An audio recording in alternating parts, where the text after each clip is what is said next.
మీ మోకాల నొప్పులకు ఎటువంటి సర్జరీ లేకుండా ఎపియాన్ పెయిన్ క్లినిక్ అందిస్తున్న అత్యాధునిక చికిత్స. నమస్తే, వెల్కమ్ టు సుమన్ టీవీ.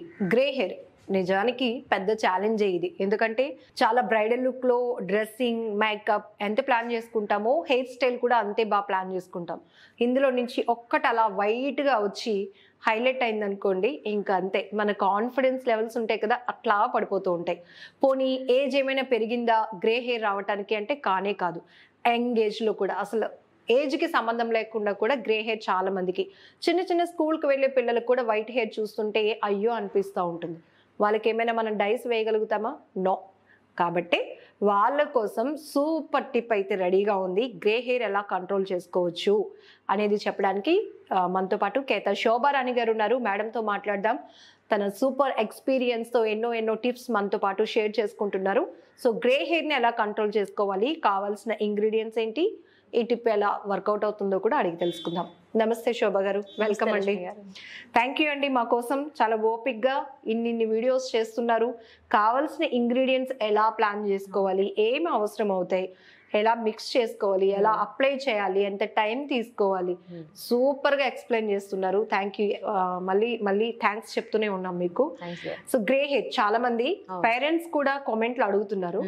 మా బాబు 9th క్లాస్, లేకపోతే కొంతమంది అయితే ఇంకా చిన్నపిల్లలేనంట, గ్రే హెయిర్ వచ్చేస్తుంది, వాళ్ళకి మేము ఏం కలర్ వేయిస్తాము అని అడుగుతున్నారు. సో ఏంటి, చిన్న వాళ్ళకే కాదు పెద్ద వాళ్ళకి అందరికి ఉపయోగపడేలాగా చెప్పండి. గ్రే హెయిర్ అనేది ఇప్పుడు చాలా రీజన్స్ వల్ల రావచ్చు. సో కామన్ ప్రాబ్లం అయిపోయింది అన్నమాట. ఇప్పుడు చిన్న పిల్లలకి ఏంటంటే పెద్దవాళ్ళ వరకు, ఇది వరకు రోజుల్లో మనం చెప్పుకున్నాము 40+ అంటేనే మనకి ఎక్కడో కనిపించేది గ్రే హెయిర్. ఇది ఇంకా ముందు ప్రీవియస్ డేస్ అయితే ఇంకా 60+ అనే వెతికినా కనిపించేది కదా ఒక వైట్ హెయిర్ కూడా. ఇప్పుడు 13-14 ఇయర్స్ నుంచి వచ్చేస్తుంది కదా, వాళ్ళు స్కూల్కి వెళ్ళాలన్నా కొంచెం ఇబ్బంది పడుతున్నారు కదా. మనం అంతవరకు ఛాన్స్ ఇవ్వకుండా చిన్నప్పుడు పిల్లలు చక్కగా మన మాట వింటారు, మన హెయిర్ ఆయిల్ అప్లై చేసుకుంటారు. కాలేజ్ లెవెల్కి వస్తే కొంచెం అలాగా స్టైల్ ఆటోమేటిక్గా మెయింటైన్ చేస్తారు. కాబట్టి చిన్న పిల్లలు మనం కోకోనట్ ఆయిల్ కానీ ఏదైనా వాడతాం కాబట్టి కంపల్సరీ ఆ ఆయిల్ యూజ్ చేసినప్పుడు ఆ ఆయిల్ ఎటువంటి విధంగా ప్రిపేర్ చేసుకోవాలి ఇప్పుడు నేను చెప్పబోతున్నాను. కంపల్సరీ ఆయిల్ మాత్రం వీక్లీ వన్స్ అట్లీస్ట్ కానీ అప్లై చేసినట్లయితే గ్రే హెయిర్ అనేది తొందరగా రాకుండా ఉంటుందన్నమాట. వచ్చాక చాలా ఇబ్బంది పడే కన్నా రాకుండా అయితే మనం ముందుగానే కంట్రోల్ చేసుకోవచ్చు. సో మెయిన్ ఇంగ్రీడియంట్ గా మనం క్యాస్టర్ ఆయిల్ తీసుకున్నాము. మనం ప్రిపేర్ చేసుకుంటుంది కూడా ప్రిపరేషన్ ఒక ఆయిలే. అవును. కాబట్టి అస్తమాను ప్రిపేర్ చేసే టైం మాకు లేదు అనుకునే వాళ్ళకి ఏం చెప్తారు? అదంటే స్టాక్ ఉంటుందా? ఎన్ని డేస్ కి మనం ప్రిపేర్ చేసుకుని ఉంచుకోవచ్చు? 1 month కి అయితే ఖచ్చితంగా ప్రిపేర్ చేసుకుని ఉంచుకోవచ్చు అండి ఇది. సో క్యాస్టర్ ఆయిల్ ఇందులో మెయిన్ ఇంగ్రీడియంట్ క్యాస్టర్ ఆయిల్. మరి ఇంకా ప్రీవియస్ డేస్ కి మీరు అబ్జర్వ్ చేసినట్టయితే ఓన్లీ క్యాస్టర్ ఆయిల్ ఒక్కటే అప్లై చేసుకునేవారు. వాళ్ళ జుట్లు చూడండి అసలు, అందుకే వైట్ హెయిర్ వెతికినా ఉండదు, చాలా నల్లగా చాలా లెంగ్తీగా ఉండేది అనమాట. సో ఇప్పుడు డైరెక్ట్ గా క్యాస్టర్ ఆయిల్ అంటే ఇష్టపడరు ఎవరుని కదా. సో ఇందులో మనం కర్రీ లీవ్స్ యాడ్ చేస్తున్నాము, ఇదిగోండి, ఓకేనా, కరివేపాకు యాడ్ చేస్తున్నాము, అలానే మనం వెల్లుల్లిపాయలు యాడ్ చేస్తున్నాము. ఈ రెండు ఎంత మంచి బెనిఫిట్ అంటే గ్రే హెయిర్ అనేది కంట్రోల్ చేసేస్తుంది రాకుండా. సో ఇంకొక టిప్ కూడా ఇందులో ఏం చెప్తానంటే, క్యాస్టర్ ఆయిల్ అంటే పిల్లలు ఒకవేళ స్మెల్ వస్తుంది అనుకోవచ్చు, లేదా పెద్దవాళ్ళు కూడా స్మెల్ వస్తుంది అనుకోవచ్చు, మీకు రెండు ఓవర్కమ్ చేసేస్తాయి. ఇన్ కేసు కానీ ఇంకా స్మెల్ అనిపిస్తే అరోమా ఆయిల్స్ మార్కెట్ లో అవైలబుల్ ఉంటాయి. ఒక ఫ్యూ డ్రాప్స్ వేసుకోండి, ఒక 2-3 డ్రాప్స్, మంచి ఫ్లేవర్ వస్తాయి. ఫ్లేవర్ మొత్తం మారిపోతుంది. ఓకేనా, చూడండి ఇగోండి. సో ఇక్కడ మనం క్యాస్టర్ ఆయిల్ తీసుకున్నాము 1 బౌల్ అనుకోండి, సపోజ్ నిండా తీసుకున్నాం అనుకుంటూ. ఇందాక మీరు అడిగారు ఎవ్రీ టైం ప్రిపేర్ చేసుకోవాలంటే కష్టం కదా అన్నారు. 1 మంత్ కి ఇంతకు మించి ఎవరు అప్లై చేసుకోరు నవేడేస్. సో 1 బౌల్ మంత్ కి తీసుకున్నట్లయితే సో మనం ఏం చేస్తామంటే కర్రీ లీవ్స్ ఉన్నాయి చూసారా, క్వాంటిటీ కూడా చెప్పేస్తున్నారు. ఫుల్ సపోజ్ ఎంత అనుకోండి, ఒక కంప్లీట్ ఇలాగా ఒక 10 వేసుకోండి. కొమ్మలు ఉంటాయి చూసారు, ఇలాగా ఒక 10 వరకు వేసుకోండి. సో ఇంకొకటి ఏంటంటే ఈ లేతగా ఉండే వాటి కన్నా కొంచెం ముదురుగా ఉంటాయి చూసారా, డార్క్ కలర్ లో ఉండేవైతే మనకి రిజల్ట్ ఇంకొంచెం ఎక్కువ ఎక్స్పెక్ట్ చేయొచ్చు అన్నమాట. ఈ విధంగా అన్ని చక్కగా మనం తీసేసేయండి. మన తాలింపులు ఎలా వేసుకుంటామో ఆ విధంగా తీసేసుకోండి. ఎప్పుడంటే ఇది కొంచెం బాగా వేడెక్కిన తర్వాత వేయండి. సో వెల్లుల్లిపాయ కూడా ఏం చేస్తారంటే ఈ విధంగా తీసుకోండి, డైరెక్ట్ గా వేయద్దు. ఇలా వేసారంటే మళ్ళీ అది పగిలి మన మొహాల మీదకి వస్తుంది. అది జాగ్రత్త. జనరల్ గా ఇలా వేసేస్తూ ఉంటారు కొంతమంది. మనం అలా తాలింపులో ఎలా ప్లాన్ చేసుకుంటామో సేమ్ అలానే చక్కగా నీట్ గా అలా తీసేసేయండి. పైన ఉన్న పొట్టు ఉంటుంది కదా, ఇది రిమూవ్ చేసిన తర్వాత మాత్రమే వేయండి. సో లేయర్స్ తీసుకోండి, వాటికి చిన్న డాట్స్ లాగా పెట్టుకోండి, ఎందుకంటే ఇవి పేలుతూ ఉంటాయి కాబట్టి. ఏదో చెప్పేసారు ఆతృత మీద ప్రిపేర్ చేసుకోవద్దు, సేఫ్టీ చాలా ఇంపార్టెంట్ కూడా. సో ఈ విధంగా రిమూవ్ చేసేసుకోండి స్కిన్ అంతా. తీసుకోండి కంప్లీట్ ఒక పాయ మొత్తం వేసేసుకోండి. ఒక బౌల్ కి ఒక పాయ మొత్తం వేసుకోండి. అంటే 1 month కి కావాల్సిన ఆయిల్ ప్రిపరేషన్ కి మీకు క్వాంటిటీ చెప్తున్నా. క్వాంటిటీ ఒకటి సరిపోతుంది అనమాట. ఓకేనా? ఈ విధంగా తీసుకుని బాగా వేడెక్కిన తర్వాత అప్పుడు ఈ కర్రీ లీవ్స్ వెల్లుల్లిపాయలు కూడా వేసి లో ఫ్లేమ్ లో ఒక 15 to 20 minutes ఉంచండి. లో ఫ్లేమ్ లో. ఇది కాస్త మీకు ఇంచుమించు బ్లాకిష్ కలర్ వస్తుంది. 15 to 20 minutes లో హైలో ఉంచదు. హైలో ఉంచితే ఎవాపరేట్ అయిపోతుంది, ఇది ఉండిపోతాయి.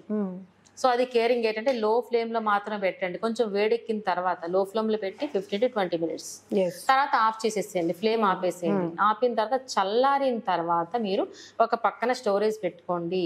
దీనిని మళ్ళీ ఫిల్టర్ చేయాల్సిన అవసరం లేదు, అందులో ఉండినా ప్రాబ్లం లేదు. మీకు ఇంకొంచెం చల్లదనం కావాలంటే కొంచెం మెంతులు కూడా యాడ్ చేసుకోవచ్చు. మెంతులు కూడా డాండ్రఫ్ కూడా క్లియర్ అయిపోతుంది మెంతులు యాడ్ చేసుకోవడం వల్ల. ఇప్పుడు పిల్లలకే కాదు మనకి కూడా ఒక స్పెషల్ ఆయిల్ మనం ప్రిపేర్ చేసుకున్నాము అనే ఒక కాన్ఫిడెన్స్ వస్తుంది. ఇది అప్లై చేసుకోవడానికి కాస్త ఆయుర్వేద లుక్ ఉంటది కాబట్టి మనకి ఇంట్రెస్ట్ వస్తుంది అప్లై చేసుకోవడానికి కూడా. మంచి రెమెడీ కూడా బాగుంటుంది. అండ్ ఇప్పుడు క్యాస్టర్ ఆయిల్ ఎంత బెనిఫిట్ అంటే మనకి మాయిశ్చరైజింగ్ అందుతుంది ఇక్కడ హెయిర్ కి.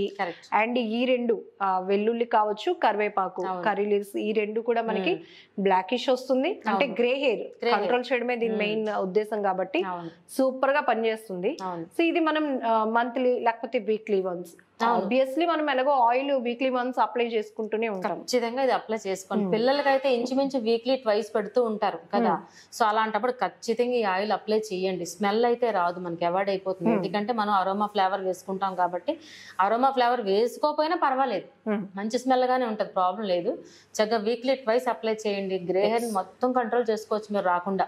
పెద్దవాళ్ళు అయితే కాలేజ్కి వెళ్ళి, అమ్మాయిలు అయితే లేదా ఎంప్లాయీస్ అయితే కొంచెం స్టైలిష్ గా ఉంటారు కాబట్టి వీక్లీ వన్స్ అప్లై చేసుకుంటారు. అలా అయినా చేసేస్తారు కాబట్టి అలా అయినా ప్రాబ్లం అవుతుంది.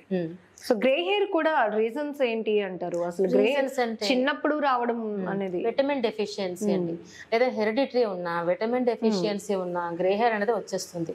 సో అలాంటప్పుడు నేను ఆల్వేస్ ఇప్పుడు కరివేపాకు ఇలా ఆయిల్లో ఎలా వేసుకోవాలని చెప్తానో, ఇంటేక్ కూడా నేను ఏం చెప్తానంటే కరివేపాకుని ఒక పౌడర్ రూపంలో చేసుకోండి.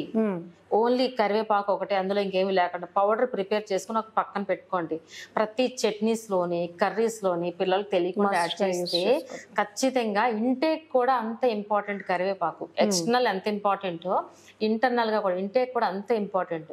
గ్రే హెయిర్ మొత్తం కంట్రోల్ చేసేస్తుంది కరివేపాకు. మీకు గ్రే హెయిర్ లో ఉన్న వాళ్ళకి కూడా హెయిర్ డ్రైగా ఉంటుంది. అవును, అంటే వాళ్ళలో స్మూత్నెస్ కూడా ఉండదు. అలాంటప్పుడు కూడా ఈ ఆయిల్ మాత్రం పక్కాగా యూజ్ అవుతుందని చెప్పొచ్చు. మల్టీ యూజ్ కూడా ఉంటుంది. సో ఈ విధంగా కరివేపాకును మాత్రం అస్సలు వేస్ట్ చేయొద్దు. మామూలు జనరల్ గా ఏంటంటే తాలింపులు తీసి పక్కన పెట్టేస్తాం, పిల్లలైనా పెద్దవాళ్ళైనా. పౌడర్ చేసి వేసేసేయండి, ఖచ్చితంగా ఇంటికి వెళ్తుంది, వాళ్ళకి చెప్పకుండానే వెళ్తుంది. సో ప్రతి ఒక్కరు కరివేపాకును మాత్రం పౌడర్ రూపంలో స్టోరేజ్ చేసుకోండి. శోభ గారు, ఒక కామెంట్ మీ దృష్టికి తీసుకొస్తాను. ఈవిడ అన్ని లేడీస్ కే చెప్తారా, మాకేం చెప్పరా అని ఎవరో పెట్టారు కామెంట్. అవునా? జెంట్స్ కూడా ఉపయోగపడతాయండి, ఓన్లీ ఫర్ లేడీస్ కాదు నేను చెప్పే. ఎందుకంటే ఇందులో స్పెసిఫిక్ గా ఇది లేడీస్ ఏ తినాలని లేదు, ఇది లేడీస్ ఏ రాసుకోవాలని లేదు. యూనిక్ కాన్సెప్ట్ ఇది. సో మేల్ ఫీమేల్ అందరూ, చిన్న పిల్లలకి అని చెప్తున్నప్పుడు ఇంకా అందరూ వాడొచ్చని అక్కడ మీకు ఒక క్లారిటీ ఉంది. సో కొన్ని స్కిన్ టిప్స్ అవి చెప్తున్నప్పుడు కూడా మాకు లేవా, మాకు చెప్పరా, లేదా ఎందుకంటే మేము కూడా హీట్ జనరేట్ అయిన దగ్గర వర్క్ చేస్తున్నాము, స్కిన్ డార్క్ అవుతుంది, హెయిర్ ఫాల్ అవుతుంది అని చాలా మంది అడుగుతున్నారు. ఒక క్లారిటీ మీ నుంచే. ఖచ్చితంగా నేను చెప్పే ప్రతి టిప్ ఇద్దరికండి, లేడీస్ కి వర్క్ చేస్తుంది, జెంట్స్ కి వర్క్ చేస్తుంది. పిగ్మెంటేషన్ అవ్వచ్చు, హెయిర్ కోసం అవ్వచ్చు, ఎవరైనా బయటికి వెళ్తారు కాబట్టి పిగ్మెంటేషన్ అయితే నేను చెప్పిన టిప్స్ అన్ని లేడీస్ కి జెంట్స్ కి కూడా ఉపయోగపడతాయి. ఇటువంటి ఆయిల్స్ కూడా ఇద్దరికి ఉపయోగపడతాయండి. ఇప్పుడు అందరికీ ప్రాబ్లమ్స్ అనేవి కామన్ గా ఉంటున్నాయి కాబట్టి మీరు ఎక్కువ మనీ సేవ్ చేసుకోవాలంటే ఇలాంటి రెమెడీస్ ఏవైతే హోమ్ రెమెడీస్ మనం చెప్తున్నామో కొంచెం ఎక్కువ క్వాంటిటీలోనే ప్రిపేర్ చేసుకుని ఉంచుకుంటే వాళ్ళు మనీ కూడా సేవ్ చేసుకోవచ్చు, టైం సేవ్ అవుతుంది, మన ప్రాబ్లం కి బెస్ట్ సొల్యూషన్ కూడా దొరుకుతుంది. అన్ని. థ్యాంక్ యూ శోభ గారు, థ్యాంక్ యూ, నమస్తే. వెల్కమ్ మేడం, నమస్తే.